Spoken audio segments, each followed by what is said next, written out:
acho que tem duas coisas muito importantes acontecendo relacionadas à internet. O primeiro é que a internet representa uma quebra de paradigmas, e vou falar mais um pouquinho sobre isso.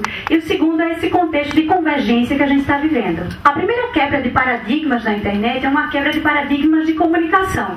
Não sei, acho que todo mundo sabe, mas a internet foi criada pelos Estados Unidos por uma rede de pesquisa que queria criar um sistema de comunicação que fosse resistente o suficiente para resistir a um ataque. Lembrando que isso era a época de Guerra Fria. Então, o padrão de sistema de comunicação era um sistema centralizado, em que existia um hub, um centro, e esse centro era responsável por distribuir a informação nos pontos que estavam ao redor. A partir de então, passou a se desenvolver um sistema que era mais distribuído, uma rede que já era um pouco descentralizada, em que você tinha esse ponto central, que era um ponto, o nó central da comunicação, que fazia a comunicação entre hubs comunicacionais. Mas isso ainda não era muito resistente. Por quê? Porque se eu corto aquele ponto central, o ponto A e o ponto B lá embaixo não podem se comunicar. Então, o passo seguinte foi a gente pensar numa rede de comunicação que realmente era distribuída e que não tinha centro, não tinha vértice. Então, cada ponto nessa rede de comunicação, que é o exemplo 3 abaixo, é um nó. E se por acaso a gente cortar algum nó tiver um problema e sair da rede de comunicação, aquele dado pode trafegar por um vértice diferente da rede. Então, esse é um sistema bastante robusto de comunicação. É muito difícil você desabilitar um sistema desse, porque se um nó sai do sistema, os outros podem tomar o seu lugar e a informação vai ser distribuída por caminhos alternativos. Essa mudança de paradigma comunicacional e tecnológica, ela reflete numa mudança de paradigma social também bastante interessante. E é importante a gente sempre lembrar que a tecnologia, ela não é desenvolvida por pessoas isoladas da sociedade que estão ali desenvolvendo coisas nos seus laboratórios. Essas pessoas fazem parte da sociedade e têm influências culturais muito fortes. Então, a tecnologia, ela é um resultado do desenvolvimento da nossa cultura e do nosso desenvolvimento social também. O segundo ponto interessante na internet que leva a essa ideia de uma quebra de paradigma é no campo da economia. A gente está muito acostumado a pensar que as pessoas sempre fazem coisas por retribuições financeiras. As pessoas sempre fazem coisas pensando no lucro. E é interessante, alguns economistas pararam para reparar que na internet muitas pessoas, elas colocam o seu esforço no desenvolvimento de programas, por exemplo, de programas de software. Elas colocam o seu esforço simplesmente para ter o prazer de partilhar aquilo com a comunidade. Ou seja, vários softwares, vários programas de computador foram desenvolvidos na internet de forma colaborativa. Eu crio um programa de computador, ponho na rede e digo, olha, quem quiser me ajudar a melhorar esse programa, pode entrar e pode me ajudar. E outra pessoa vai e contribui para o desenvolvimento daquele programa. Ela não está necessariamente ganhando dinheiro com isso, não tem dinheiro nenhum envolvido. Mas há um sentimento de compartilhar com a comunidade, de entregar aquele software melhor do que eu recebi, de contribuir para aquilo ali avançar no conhecimento. E é um sistema de economia interessante, porque ele é baseado no prazer da doação à coletividade e no reconhecimento que eu vou ter dos meus pares como uma pessoa que ajudou a mover o conhecimento adiante. Esse é um outro paradigma importante que tem nascido com a internet.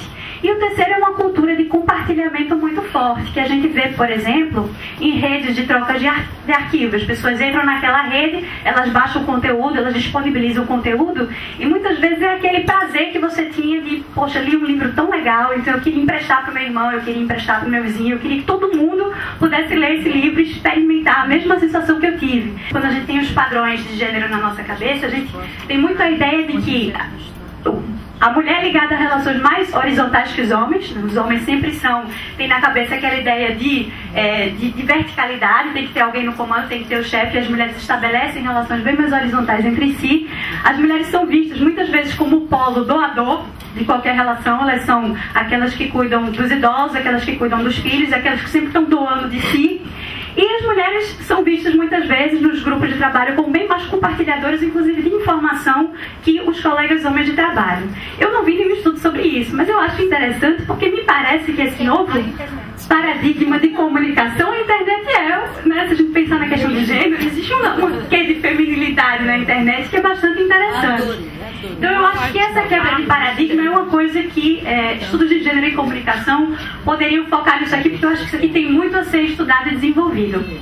O segundo ponto que torna a internet importante para a gente discutir é o ponto da convergência. Em primeiro lugar, a gente tem uma convergência de redes de comunicação diferentes. A gente se acostumou a pensar que existia uma rede de comunicação que era a rede do rádio, existia a rede da TV, existia a mídia escrita e existia a internet, que foi a última a surgir. E na verdade essas redes elas convergem para um ponto de encontro, né? A internet foi a última a surgir, mas na verdade ela está funcionando como um pivô e tem um poder atrativo muito grande em relação às outras mídias.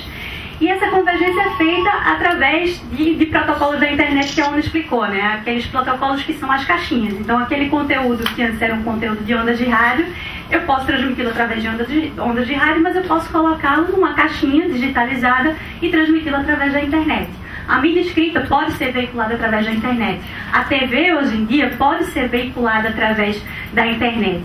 Então, isso é bastante interessante a gente perceber como essas redes distintas de comunicação elas estão convergindo para um ponto único. Isso não quer dizer que as outras mídias elas vão desaparecer, mas quer dizer que isso abre oportunidades bastante interessantes, porque se eu tinha a minha rádio comunitária que atingia uma determinada circunscrição, eu posso colocar a minha rede comunitária digitalizada na internet e agora o meu espaço de veiculação de informação é outro. Então isso realmente abre portas.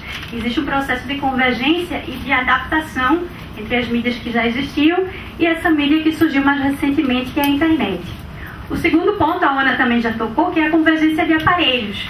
Antes, quando eu queria ligar, eu pegava o telefone. Hoje em dia eu posso entrar no meu computador e usar um programa de voz sobre IP, que é o mais conhecido é o Skype, e posso fazer uma chamada do meu computador. Da mesma forma, eu posso acessar a internet do meu celular. E dentro de pouco tempo, eu posso também, enquanto estou vendo televisão, aparecer lá um recadinho. Olha, você tem um e-mail novo, você quer ler? E lê o e-mail na tela da minha televisão. E no final, a gente também tem um processo de convergência regulatória. Por quê? Porque se existe essa convergência dos meios de comunicação e se existe, por exemplo, empresas de telefonia celular entrando agora num mercado de distribuição de TV, eu preciso regular essa nova realidade. Eu não posso regular os meios de comunicação como se eles fossem caixinhas estanques, porque se há uma convergência do ponto de vista físico, tem que haver uma convergência do ponto de vista regulatório também. E já há leis brasileiras que estão caminhando no sentido de regular essas novas mídias convergentes. A gente tem o projeto de lei número 29 que está agora em discussão na Comissão de Ciência e Tecnologia, que é um processo que vale a pena acompanhar, porque ele molda esse processo de convergência futuro. E eu acho que o importante para a gente é que, se a gente não prestar atenção com o que acontece na internet, na verdade, quando se completar esse processo de migração da convergência, ou seja, quando a TV, quando o rádio, quando a mídia escrita tiver tudo na internet, a gente vai encontrar um espaço já regulado. Quando a gente se preocupar em regular, depois da convergência, a gente já vai encontrar tudo pronto. Então é importante que a gente se preocupe com a regulação da convergência agora e que a gente tome parte nesses processos de regulação.